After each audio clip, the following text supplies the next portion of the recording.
माजी सरपंच. माझ्या वडिलांचं आयुष्य पूर्ण भाजपचं आणि मुंडे साहेबांचं काम करण्यातच गेलं.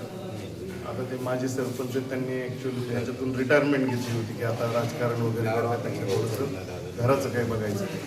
आणि तुम्हाला सांगायचं म्हणजे योगायोग संधी आलेली. ही संधी अशी की माझं लग्न 2016ला झालेलं आहे. काय काल परवा हे इलेक्शन येणार आहे किंवा तुमची मागची जिल्हा परिषद होण्याच्या आधी माझं लग्न झालेलं आहे, तुमच्या माहितीच तो. आणि PST आहे, मी आपल्या सगळ्यांचा पाहुणा आहे. पण हे तिकीट मी मला किंवा माझ्या घरी किंवा माझ्या वडिलांना न मागण्यासाठी इथं आलेलो आहे. मी हे माझ्या बायकोला म्हणजे तुमच्याच भगिनीला मागण्यासाठी आलो. हे काय OBC किंवा हे असं नाही, हे आरक्षण आहे, हे कायद्याने आहे आणि त्याचाच एक भाग म्हणून मी इथं त्यांच्या वतीने आलो, स्वतःसाठी आलेलो.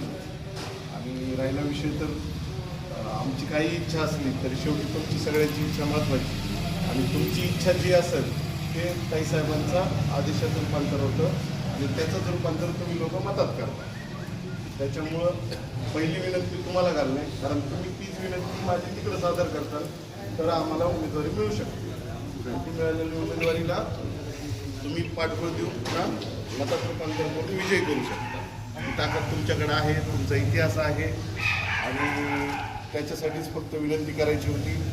गावात येऊन सगळ्यांना भेटून समक्ष बोलणं हे वेगळं असतं, म्हणून आम्ही इथं आलेलो आहोत. आपल्या सगळ्यांना हात जोडून विनंती आहे, आमची शिफारस तुम्ही माननीय पंकजाताईंकडे करा. आम्हाला उमेदवारी मिळाल्याच्या नंतर एकाही माणसाला कुठल्याही प्रकारचा कामासाठी कुठंच जायची गरज नाही. एक WhatsApp मेसेज केला तरी तुमचं काम तुमच्या बसल्या ठिकाणी करून देण्याची जबाबदारी आमची असेल. त्या व्यतिरिक्त माझ्या वडिलांना मी बोललेलो आहे की आपल्याला पूर्ण वेळ तेलगाव भोगलवाडी सर्कलमधील गावात इथं ह्या परिसरात राहणे, ते राहतात पण गावाकडंच, त्यामुळं तुम्हाला पूर्ण वेळ देतील. या पलीकडं कोणी बीडला मी राहिला आहे, काही काम असेल तर मी इथं उपलब्ध तर असेलच, पण कोणी तिकडं आलं तर तिथलंही काम कुठलं टळणार नाही. गाव लेवलपासून ते जिल्हा लेवलपासून मंत्रालय लेवलपर्यंत जेवढी माझा माहिती अभ्यास आहे, तुमचं कुठल्याही प्रकारचं काम कधी टळू देणार नाही. तुमच्या मतारूपी दिलेल्या आशीर्वादाचा पुरेपूर उपकार मी फेडणार आहे, एवढं सांगतो.